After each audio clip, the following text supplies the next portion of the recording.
أعوذ بالله من الشيطان الرجيم بسم الله الرحمن الرحيم الحمد لله الذي جعل لكل شيء سببا بالمشيئة الصلاة والسلام على ترجمان ألوهيته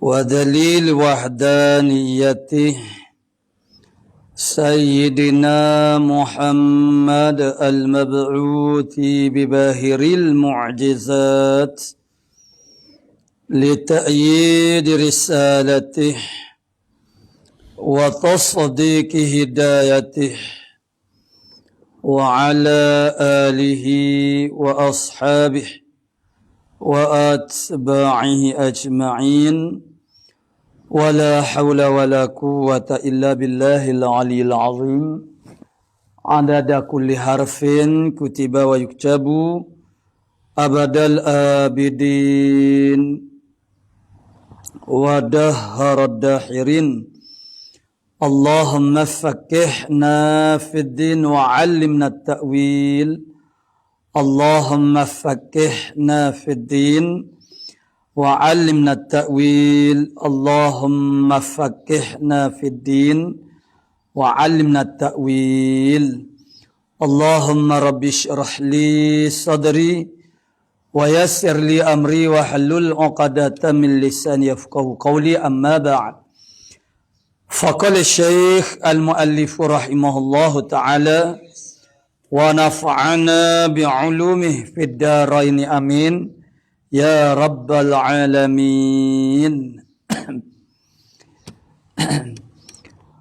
Maka sembah orang ya Rasulullah, adakah bagi demikian itu alamahnya yang diketahui dengan dia sabdanya na'am at-tajafi an daril ghurur wal inabatu ila daril khulud wal isti'adad wal isti'adadu qabla lil mauti qabla nuzulih, bahkan iaitu menjauhkan daripada negeri banyak tipu daya dan kembali ia kepada negeri yang kekal dan mensedia bagi mati dahulu daripada datangnya. Qala muallifu rahimahullahu ta'ala. Jadi inilah permulaan cerita kita. Jangan terlepas. Permulaan cerita ialah tentang seseorang hamba itu dia berubah. Ataupun kita katakan mana berhijrah daripada daerah gelap kepada daerah cerah. Daripada zon yang gelap kepada zon yang cerah. Apa dia? Yakni daripada kufur kepada beriman. Daripada jahil kepada mula belajar ilmu Islam. Daripada gelap tak buat ibadat kepada mula buat ibadat. Apakah pemula kepada perkara ini? Ialah tak lain tak bukan tergerak hati seorang hamba itu ialah dengan khatir samawiyah. Khatir samawiyah maknanya khatir lintasan hati yang dibangsakan kepada langit, yakni khatir daripada Allah Subhanahu wa taala. Apa yang terlintas di dalam hati seorang hamba untuk mula berfikir dengan cara yang benar,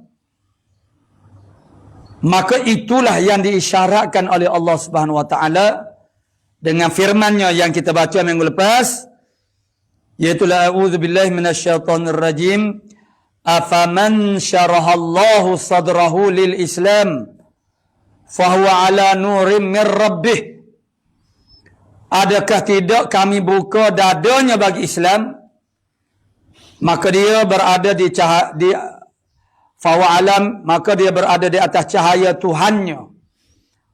Murad, maksud dengan cahaya di sini ialah hidayah. Dan ini dipanggil bidayatul hidayah.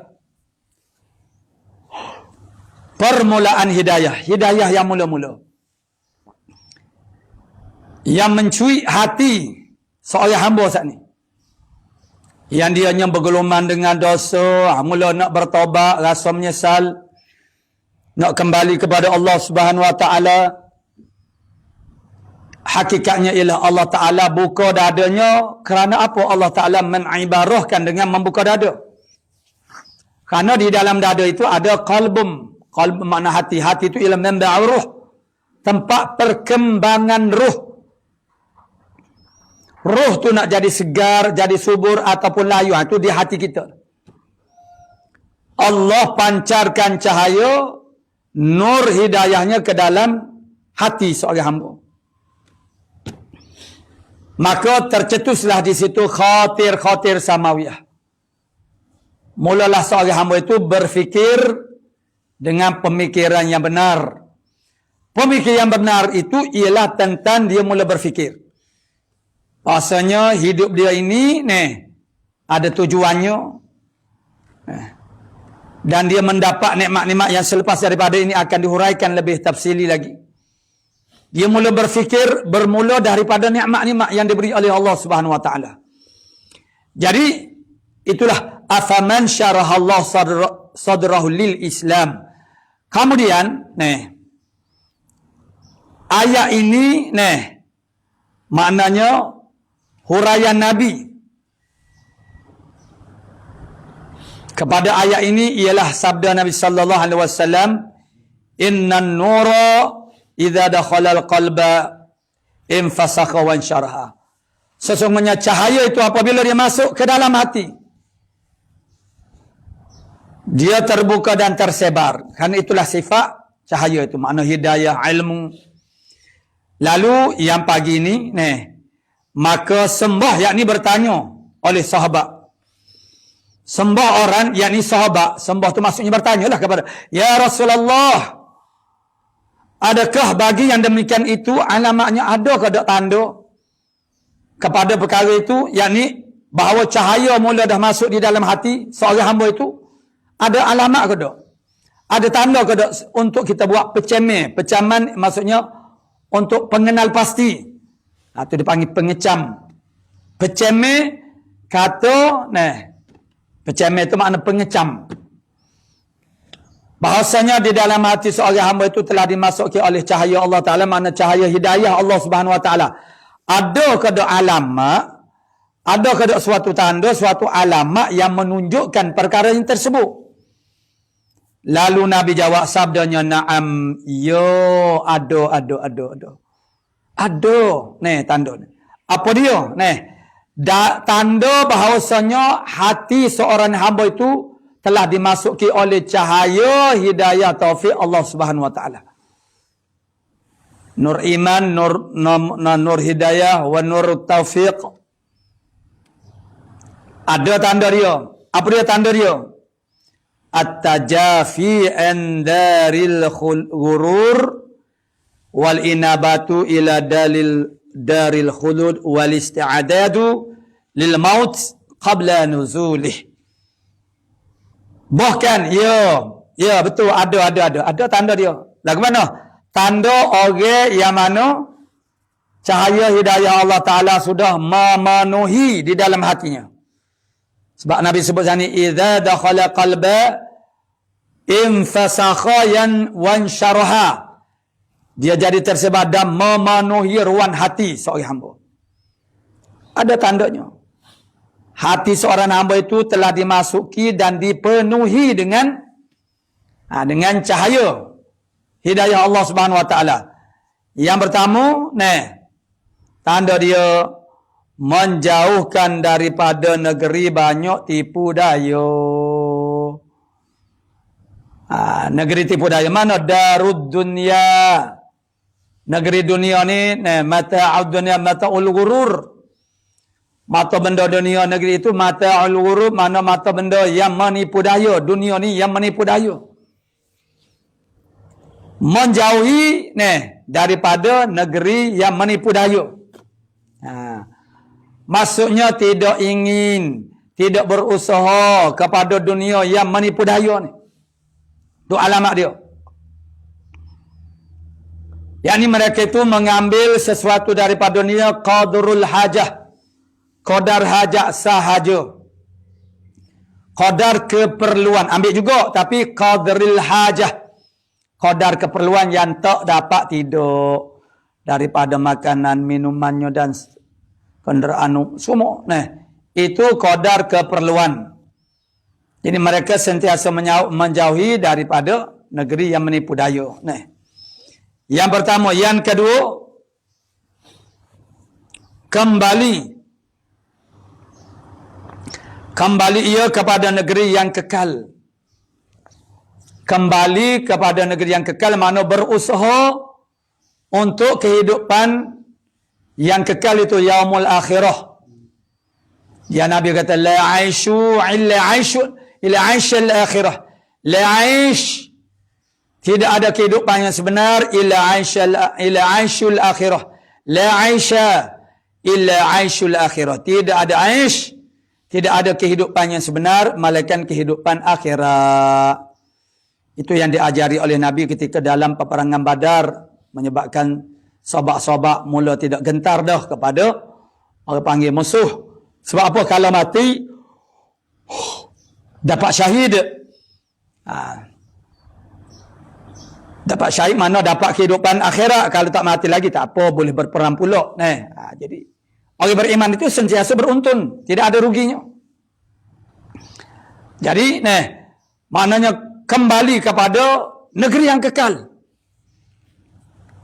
Negeri kekal iaitulah yaumul akhirah, iaitulah hari akhirat, yang itulah hari yang mempunyai kehidupan. Gitu. Hari yang mempunyai kehidupan. Sebab Nabi kata la aisha illa aishul akhirah. Tidak ada kehidupan yang sebenar melainkan kehidupan akhirat. Jadi, mana kehidupan yang sebenar? Kalau sakit yang sebenarnya akhirat, yakni azab seksa di akhirat. Kalau nikmat yang sebenar pun ialah nikmat akhirat. Hak sedap semati sungguh-sungguhnya ialah akhirat. Atas dunia ni tak ada balas mana pun. Tidak sebalas mana pun. Tidaklah begitu orang panggil, maknanya sekadar-sekadar aja. Nikmat yang sebenar ialah akhirat. Jadi kehidupan yang sebenar ialah kehidupan akhirat. Jadi kembali berusaha untuk dapat kehidupan akhirat. Untuk mendapat kehidupan di sana. Di akhirat kelak. Itu tanda orang yang masuk di dalam hati dia tu oleh cahaya hidayah taufik Allah Ta'ala. Dan yang ketiganya, alamat sebagaimana disebut tadi, ialah mensedia bagi mati dahulu daripada datangnya mati. Isti'adad, buat persiapan bagi mati sebelum daripada kedatangannya mati. Buat persiapan bagi mati itu macam mana?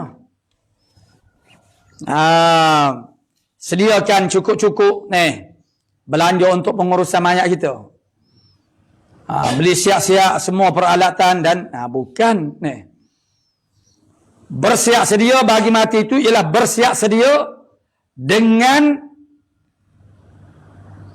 peralatan-peralatan ataupun perkara-perkara yang memberi manfaat selepas daripada mati.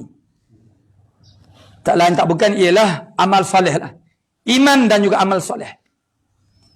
Bersiap sedia dengan perkara yang akan memuliakan kita selepas daripada mati. Memuliakan, membahagiakan selepas daripada mati. Itu maknanya bersiap sedia bagi mati. Bukan mati tu yang selepas daripada mati itu. Mati itu adalah tak ada apa-apa, yang penting ialah selepas daripada mati bagaimana? Persiapan untuk mendapat kehidupan selepas daripada mati. Yakni di dalam kuburnya supaya cerah, luas. Tu. Macam mana kita nak membina sebuah penempatan yang begitu luas dalam kubur dan cerah? ialah dengan melakukan hubungan dengan Allah Subhanahu wa taala. Jadi maknanya di dalam kubur itu bercahaya dan luas sementara menunggu kiamat. Macam mana nak boleh jawab soalan mungkar nakir dengan betul? Bagaimana nak mengelakkan daripada himpit kubur disengat oleh binatang berbisa mana ular yang begitu power bisanya? Maka kita buat persiapan sekarang. Macam mana aku dalam kubur kelak tidak berada di dalam kegelapan dan kesempitan. Macam mana? Sekarang ni kita buat persiapan. Persiapan setelah daripada kita mati. Di padang mahsyarnya bagaimana? Bagaimana keadaan kita di padang mahsyar itu? Sekarang kita bersiap sedia. Dengan melakukan hubungan yang baik dengan Allah Subhanahu wa taala, maka kita akan dapatlah kebaikan-kebaikan selepas daripada kita mati. Jadi alamat kata seorang itu telah dipenuhi hatinya dengan cahaya Allah Subhanahu wa taala ini begini cara dia. Itulah mana alamat kepada infisakh dan juga insyirahu qalb.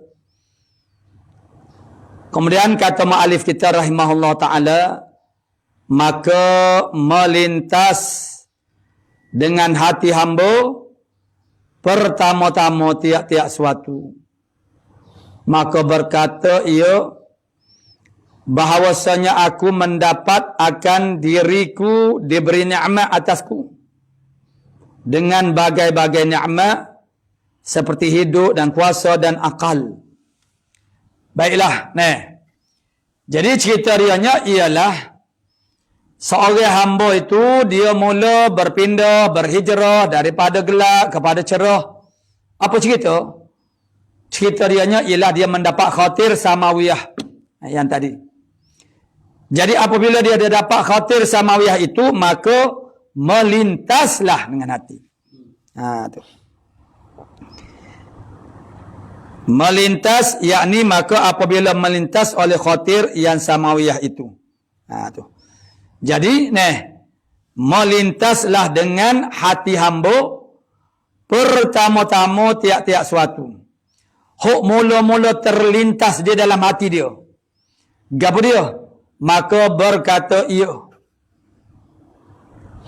bahawasanya aku mendapat akan diriku diberi nikmat atasku.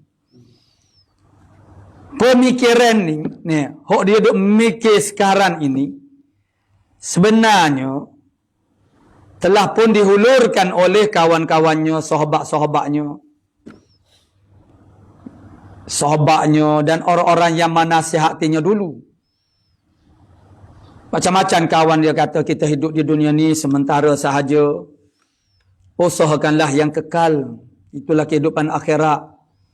Tapi dia tak tersentuh hati dia. Sekarang, apa yang kawan-kawan dia ajak dia kepada kebaikan itu, bila dah dia dapat khatir samawiyah ini, maka dia timbul pemikiran-pemikiran yang begini. Barulah dia mula berfikir. Itulah makna hidayah, bidayatul hidayah. Permulaan hidayah daripada Allah Ta'ala. Sebelum daripada ni bukan dia tidak dengar orang mengajar, disebut-sebutkan tapi dia tak mari pemikiran dia dengar, tapi dia tak boleh terima lagi. Dia tak boleh terima, dan maksudnya tidak menyentuh hati dia lagi. Tentang kehidupan kita dunia, Allah Ta'ala beri nikmat kepada kita ni. Jadi wajib kepada kita bersyukur kepada itu. Dia tak mari dalam fikiran dia. Sekarang apabila dia telah mendapat khatir samawiyah, lalu dia mula berfikir. Barulah dia mula berfikir dengan cara yang benar. Terlintas dalam hatinya pertama-tama, dia berkata pada dirinya sendiri. Dia bercakap dengan diri sendiri. Dia kata, aku mendapat diriku, aku dapati diriku diberi nikmat atasku. Diberi nikmat atasku. Dengan bagai-bagai nikmat. Macam-macam jenis nikmat. Seperti hidup. Nikmatlah kita boleh hidup. Dan kuasa, ada tenaga, ada gerak. Dan akal. Dan berkata, boleh bercakap. Nikmat tu. Dan sekalian perkara yang indah-indah, yang mulia. Sekarang dia mula berfikir dengan nikmat-nikmat. Aku ni dapat macam-macam nikmat yang banyak daripada Allah. Orang lain tak dapat, aku dapat. Dan jenis lazat dan barang yang dipalingkan daripadaku daripada bagai mudarat. Tak kena penyakit, tak kena samil, tak kena itu ini. Orang lain dalam masa sama, orang lain tu kena penyakit, kena itu, kena ini. Jadi dia ni terpaling daripada mudarat. Siapa dia yang memalingkan mudarat tu pada diri dia? Dan kebinasaan, maka bahawasanya bagi nikmat ini. Jadi mulai pada sekarang ni lah baru dia terfikir begini. Baru datang dalam pemikirannya begini. Sebab apa? Sebab Allah Ta'ala dah curi hati dia, sentuh hati. Allah Ta'ala beri hidayah. Jadi katanya, tiada mustahil orang yang memberi nikmat itu menuntut akan daku bagi syukur akan dia, terima kasih, makna menghargai akan dia. Jadi Tuhan yang memberi nikmat kepada aku dengan bagai-bagai nikmat ini yang bermacam-macam. Begitu Tuhan yang memberi nikmat ini tidak mustahil dianya menuntut syukur akan daku bagi syukur akan dia. Tu. Tengok ni yang kita sebutkan tadi sebagai pemikiran yang benar. Jadi kita dapat nikmat-nikmat ni ada yang memberikannya kepada kita. Jadi tidak mustahil yang memberi nikmat kepada kita itu dia menuntut kita untuk mensyukuri nikmat yang dia beri kepada kita, menghargai. Tu. Jadi sudah mari dah pemikiran-pemikiran ini. Sebelum daripada ni dikatakan begitu juga kepada dia, tapi dia tak masuk, tak mau timu.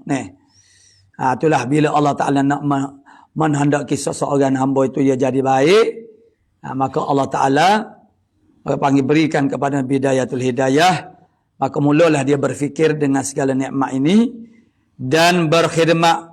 Tidak mustahil Tuhan yang memberi nikmat ini dia menuntut mana khidmat, mana syukur dan juga khidmat akan dia, akan Tuhan. Mana melakukan ibadah. Maka jika aku lalaikan daripada yang demikian itu, masuk kalau aku cuai daripada bersyukur dengan nikmat Allah, kalau aku lalai daripada khidmat akan dia, maka dihilangkan daripadaku nikmatnya. Boleh jadi dia akan ambil balik nikmat dia. Dan dirasakan akan dia kekerasannya terhadap diriku. Dan seksanya. Bukan setakat orang panggil ambil nikmat tu. Bukan menyeksa di akhirat kelak. Dan senyap telah membangkitkan daku Allah Ta'ala pesuruh. Pemikiran-pemikiran ni. Mari. Ya mari dah mula mikir. Allah Ta'ala hantar Rasul untuk membaiki manusia ni. Pesuruh makna Rasul yang dikuatkan dia Rasulah ni dengan mukjizat. Tu.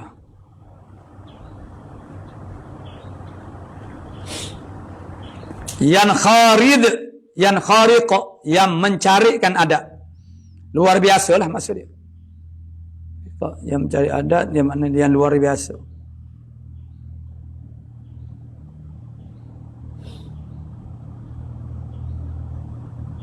Khariq mana khariqun bagi adat, mencarikan adat maksudnya luar biasa, di luar kebiasaan.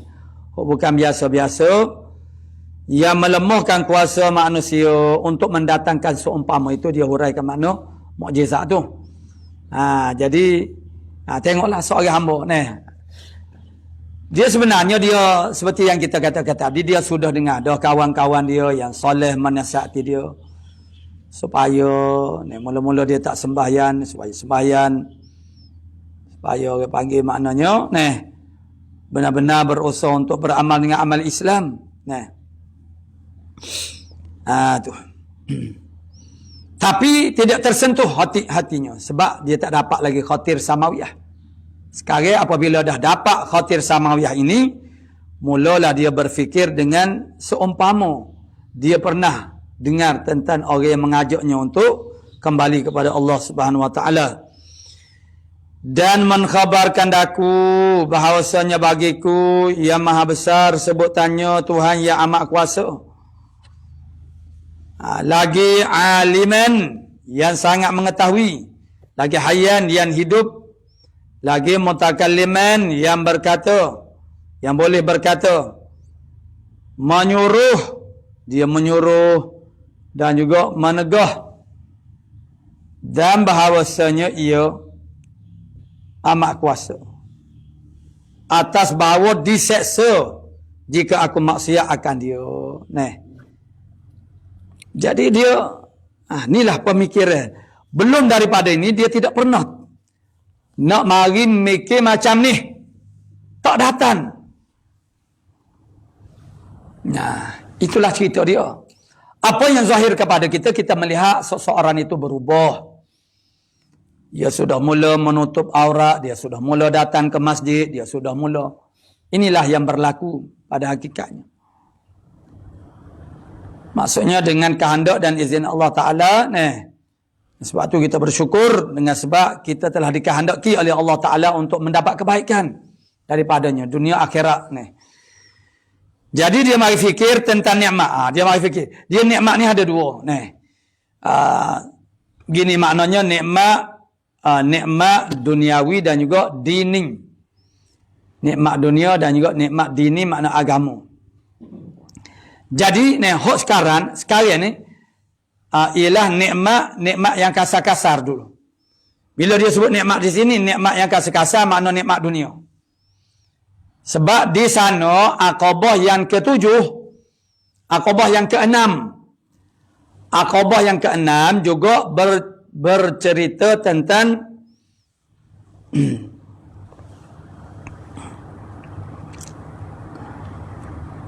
bercerita tentang nikmat, tapi maksud dia bukan nikmat yang di sini.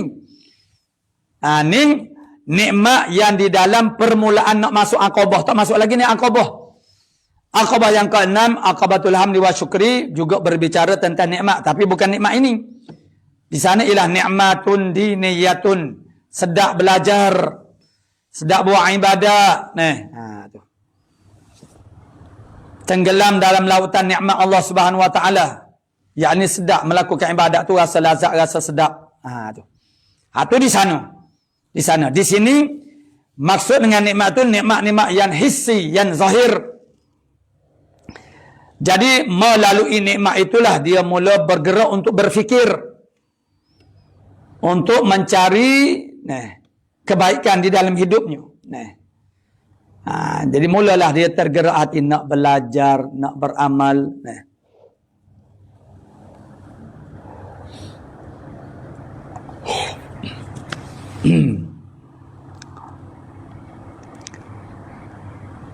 Lagi pula aliman dan menegah. Tuhan juga menegah dan bahawasanya ia amat kuasa.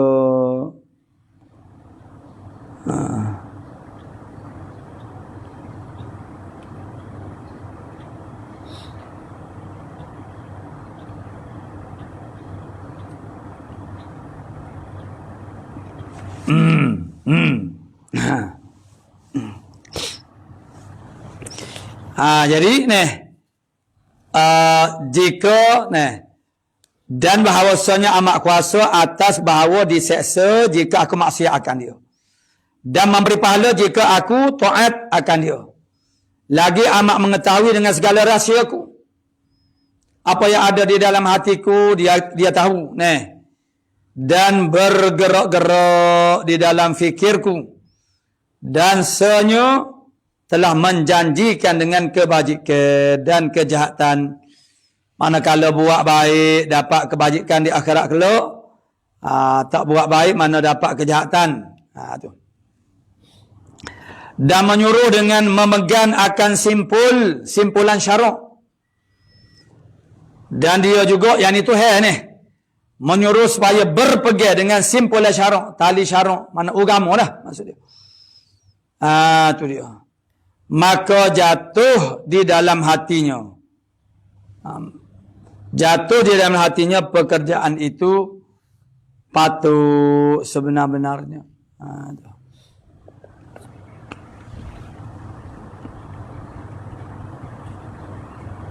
Kerana dan pekerjaan itu patut sebenar-benarnya. Kerana bukan mustahil, tidak mustahil bagi yang demikian itu pada akal dengan permulaan tilik. Mula-mula mikir, tercetus pemikiran ini. Maka takut ia atas dirinya. Tetap kala itu dan terkejut. Maka takut ia atas dirinya sebenar-benarnya. Maka takut ia atas dirinya tetap kala itu dan terkejut. Itu gambaran dia. Gambaran start daripada khatir samawiyah. Jadi kesimpulan dianya, maka inilah apa yang dia sebut di atas tadi.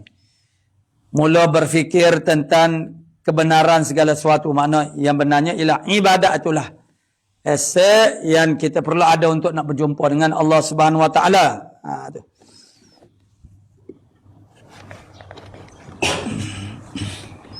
Maka inilah pertama-tama khatir makna lintasan hati. Yang terkejut itu yang menjaga hamba, yang menjaga keakal hamba daripada tidur lalainya. Mana lalai yang disebut seperti tidur. Dia tak tidur tapi dia duduk lalai, tak tahu.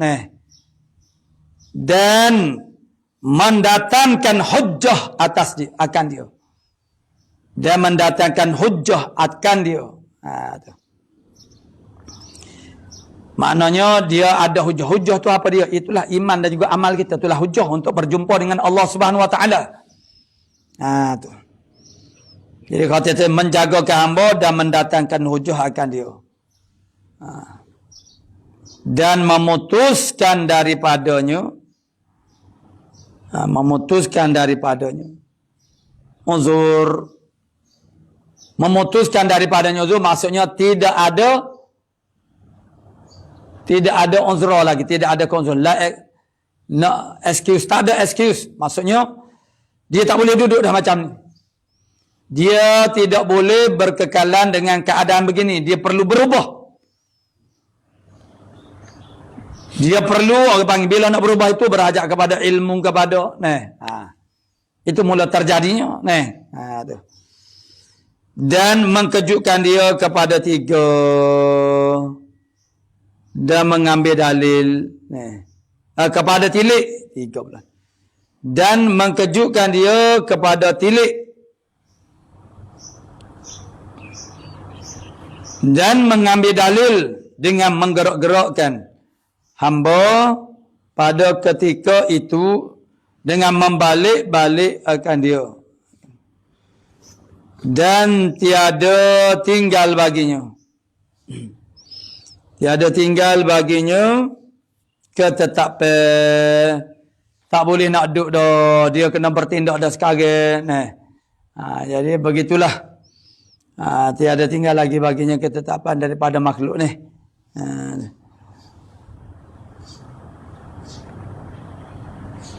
Dan menilik ia di dalam jalan kelepasan. Menilik mana berfikir. Dia mula berfikir. Barulah sekarang dia mula berfikir. Bagaimana dia nak melepaskan diri dia daripada bahaya. bahaya api neraka. Tu. Dan tempat aman.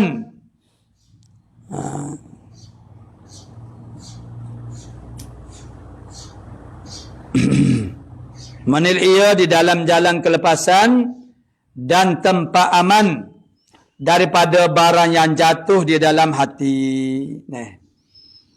Yang jatuh, yang berlaku di dalam hati dia, sekarang dia mula dah berfikir untuk berusaha membuat kebaikan-kebaikan.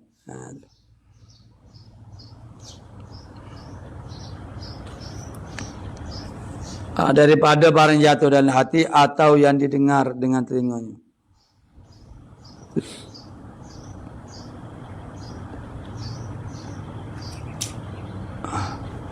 Maka tiada dapat padanya jalan-jalan yang daripada milik. Maka tak dapat badan. Maka tiada dapat padanya jalan yang lain daripada menilik kepada dalil dengan akalnya. Tu.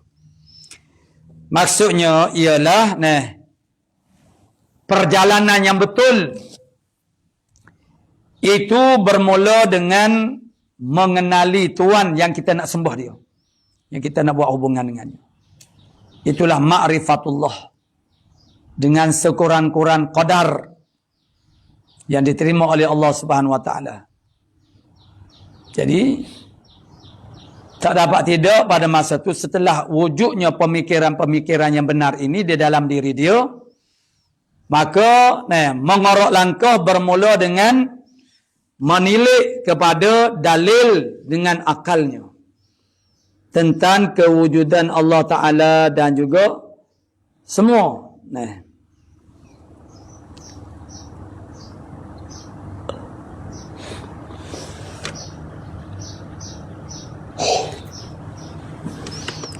Jadi daripada menilik kepada dalil dengan akalnya dan mengambil istidlal, ya.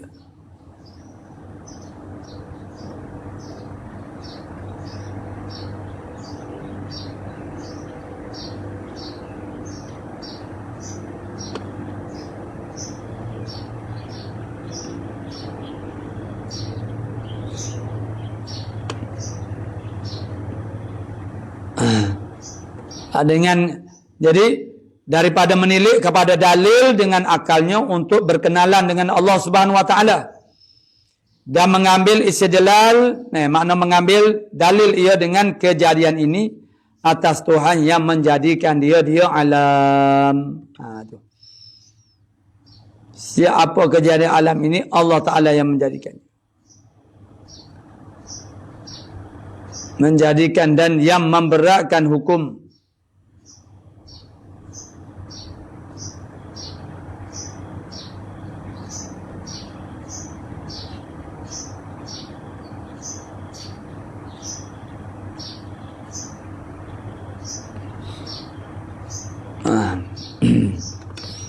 Jadi supaya hasil baginya ilmu yakin dengan barang yang gaib. Ia asas kepada iman kita ialah yakin terhadap perkara yang gaib. Alladzina yu'minuna bil ghaib, orang-orang yang beriman dengan perkara yang gaib. Beriman itu dengan qadar setara mana? Yakni ilmu yakin. Itu tahap yang paling basic, paling asas. Cara dia ialah an-nazar. Nazar itu pandang tilik kepada kejadian alam ini. Unzur ila nafsika, kata Syekh Ibrahim Al-Laqani dalam matan Jawharatul Tauhid dia. Unzur ila nafsika, melihatlah kepada diri kamu. Seluruh tubuh badan kita itu mengandungi petunjuk-petunjuk tentang Allah Subhanahu wa taala. Jadi jadi mengambil dalil dengan kejadian alam ini. Apa dia kejadian alam? Sekali alam ini. Tapi kaedah dianya kita tilik itu, kita pandang itu ialah daripada diri kita, bermula daripada diri kita sendiri. Kejadian kita. Kemudian berkembang, bawa kepada semantakil alamil alwi. Kemudian berpindah oleh kamu kepada alam yang di atas, summa sufli, kemudian alam yang di bawah. Tengok diri kita dulu sendiri. Kemudian tengok di atas, alam yang di atas, di bawah, yang lain daripada kita sendiri. Sebab itulah dalam Quran, afala yanzuruna ilal ibili kaifa khuliqat. Adakah mereka itu tidak melihat kepada binatang unta bagaimana dia dijadikan?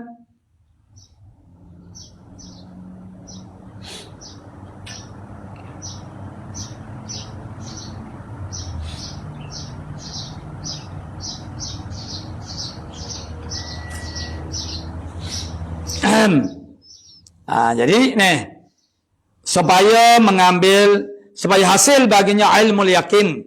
Jadi ilmu yakin itu dibina di atas al-barahin atau burhan, dalil-dalil yang menunjuk keberadaan Allah Subhanahu wa taala dan segala sifat-sifat kesempurnaan Allah Subhanahu wa taala. Jadi supaya hasil ilmu yakin dengan barang yang gaib-gaib. Itu asasnya, basicnya begitu. Di sana dipanggil pengenalan ma'rifatullah, itu dia berbeza-beza lah.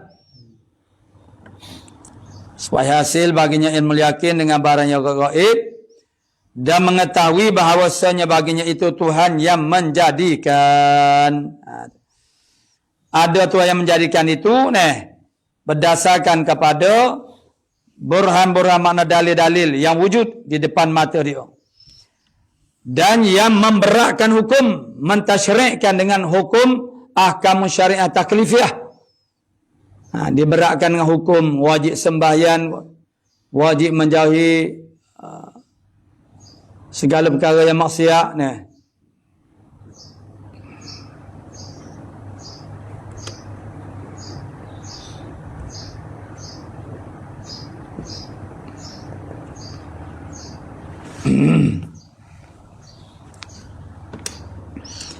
Maknanya dan mengetahui bahawasanya baginya itu Tuhan yang menjadikan.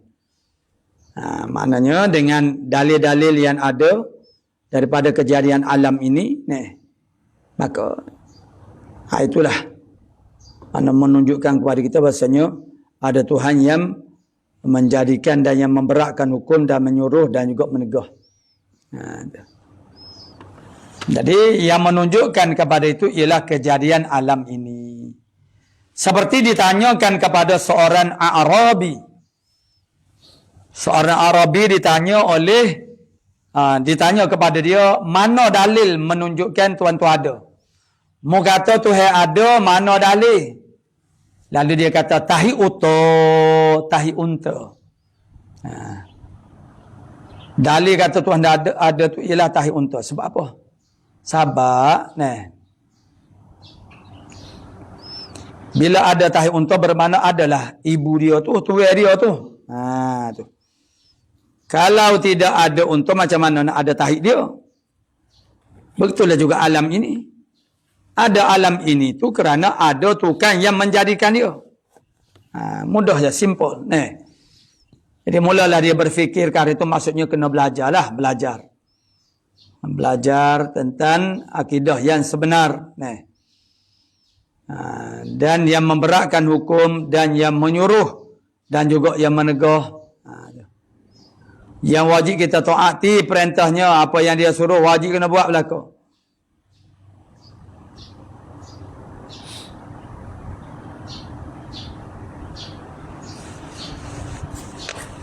Allahumma. Yang memberatkan yang menegah. Maka inilah awal aqabah. Yang pertama-tama aqabah, yakni pertama-tama bukit yang berhadap akan dia. Aqabah itu, istilah ini diambil daripada hadis. Tapi dalam hadis itu lain makna dia. Nabi kata dalam hadis, bahasa di antara seorang hamba dengan syurga itu dia ada 7 aqabat. 7 aqabah, makna 7 bukit, 7 gunung.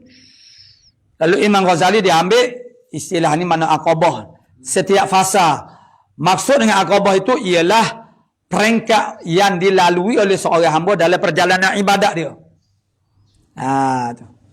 Jadi Imam Ghazali letak nama aqabah.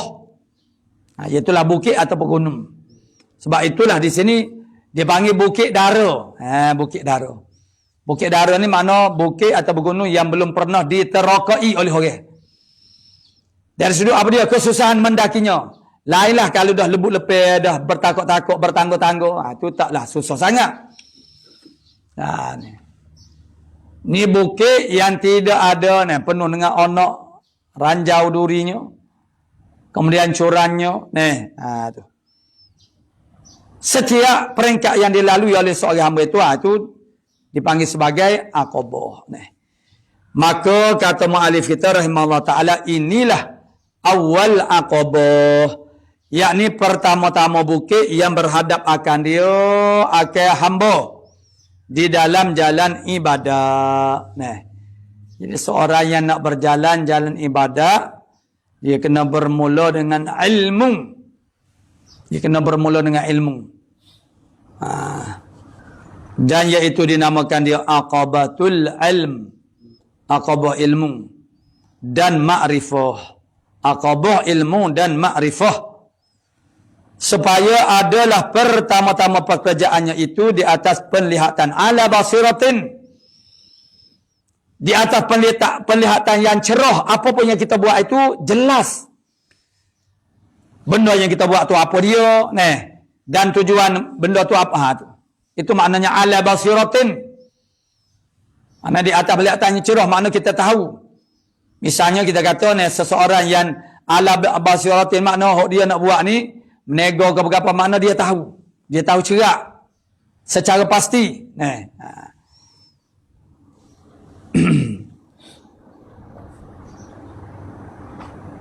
Jadi dinamakan dia Aqabah ilmu dan ma'rifah. Supaya adalah pertama pekerjaannya itu ialah di atas penglihatan. Di atas penglihatan maknanya khabar, tahu jelas apa sebab dia dan akibah dia. Tu.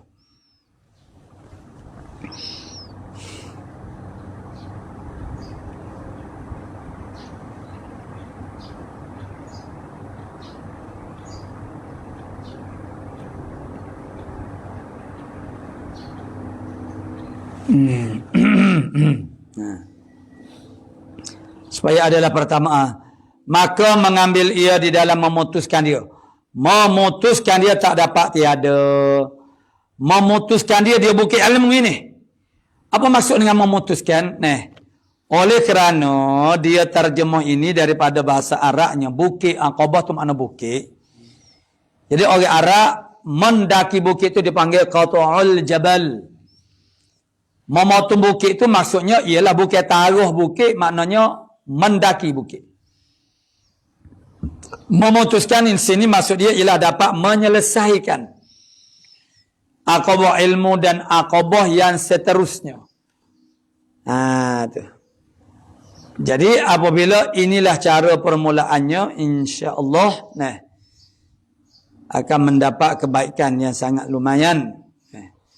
Kerana bermula dengan pengenalan yang sahih terhadap Allah Subhanahu Wa Taala, maka bila kita ada baligh akan dihargai oleh Allah Subhanahu Wa Taala, dicatat oleh malaikat dengan amal-amal kebaikan itu. Jadi dan iaitu dinamakan dia Aqabah.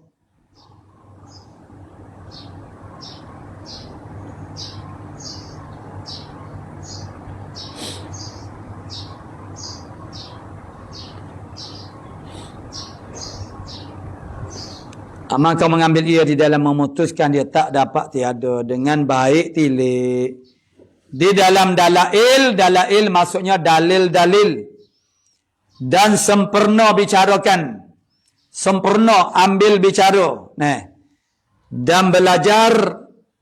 Sempurna belajar dan bertanya-tanya daripada ulama akhirah. Bertanya-tanya kepada ulama-ulama akhirat. Yang adalah mereka itu yang mempunyai di dalam jalan ini, jalan ibadat ni.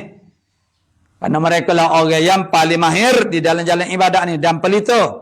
Sirajan munira, penyuluh kepada ummah. Dan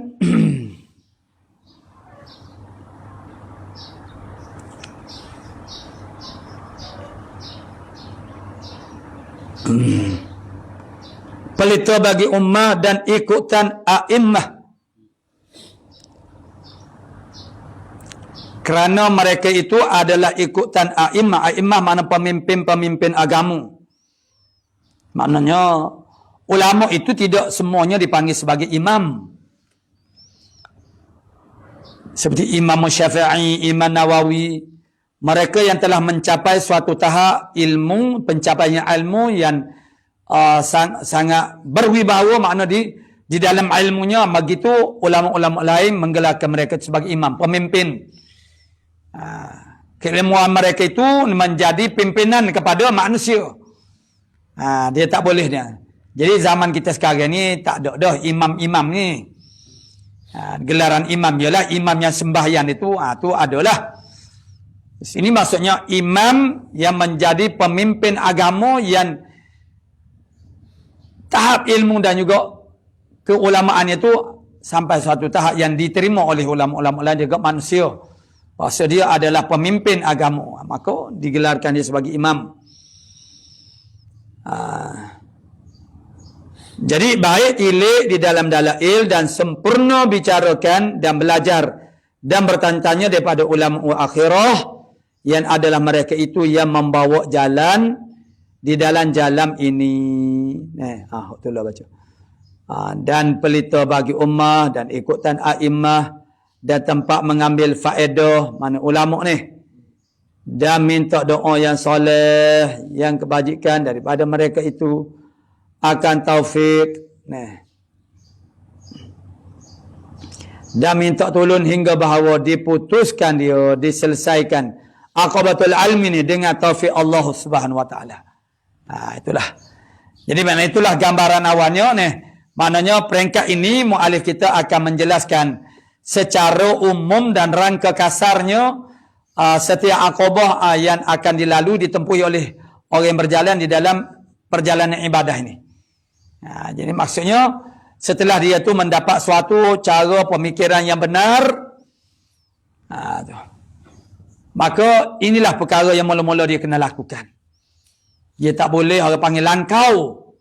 Mesti melalui jalan ini supaya natijah dia adalah terpuji di sisi Allah Subhanahu wa taala. Maka hasillah baginya ilmu dan yakin dengan gaib, dan iaitu bahawa baginya Tuhan yang asa. Ila akhir wallah Subhanahu wa taala a'lamu bisawab.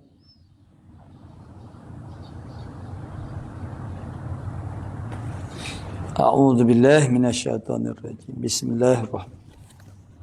Alhamdulillah rabbil alamin wassalatu wassalam ala asyrafil anbiya'i wal mursalin wa ala alihi wasallam.